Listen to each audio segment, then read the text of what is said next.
o rol das medidas protetivas de urgência. Artigos 22 e 24 da Lei Maria da Penha prevê as medidas protetivas de urgência. Então, primeira corrente, o rol é exemplificativo. Significa exemplificativo por quê? Porque o artigo 22 prevê o rol das medidas e diz, entre outras medidas. As medidas são essas, entre outras. O 24 fala a mesma coisa. As medidas são essas, entre outras. Usa essa expressão, entre outros. E o 23, mesma coisa, fala sem prejuízo de outras. Arrola as medidas e diz, sem prejuízo de outras. Então, a própria lei declara que existem outras medidas. Então, primeira corrente, o rol é exemplificativo. Então, significa, vigora o princípio da atipicidade. Atipicidade dessas medidas. Atipicidade significa que o juiz pode criar outras medidas. Não é só a lei. O juiz também tem o poder de criar outras medidas protetivas de urgência com base no seu poder geral de cautela. Então, a primeira corrente é essa. Rol exemplificativo.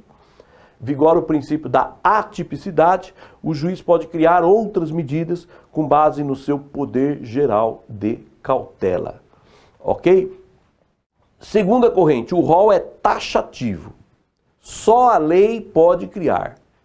Não existe esse negócio de poder geral de cautela na esfera processual penal. Portanto, só a lei pode criar, o rol é taxativo. O fundamento, princípio da legalidade, artigo 5º, inciso 2º da Constituição. Só a lei pode criar aí deveres, né? Só a lei pode criar direitos e deveres. Então, princípio da legalidade. E outro argumento é o artigo 22, parágrafo 1º da Lei Maria da Penha. O artigo 22, parágrafo 1º, diz que o juiz pode, sim, aplicar outras medidas previstas em lei. O 22, parágrafo 1º diz, o juiz pode aplicar outras medidas previstas em lei. Em outras palavras, exige-se a lei. Então nós temos aí duas correntes acerca do rol, se ele é exemplificativo ou se ele é taxativo. Ok? A doutrina, de um modo geral, costuma dizer que o rol é exemplificativo. Tá? Muito bem, mas nós temos aí duas correntes.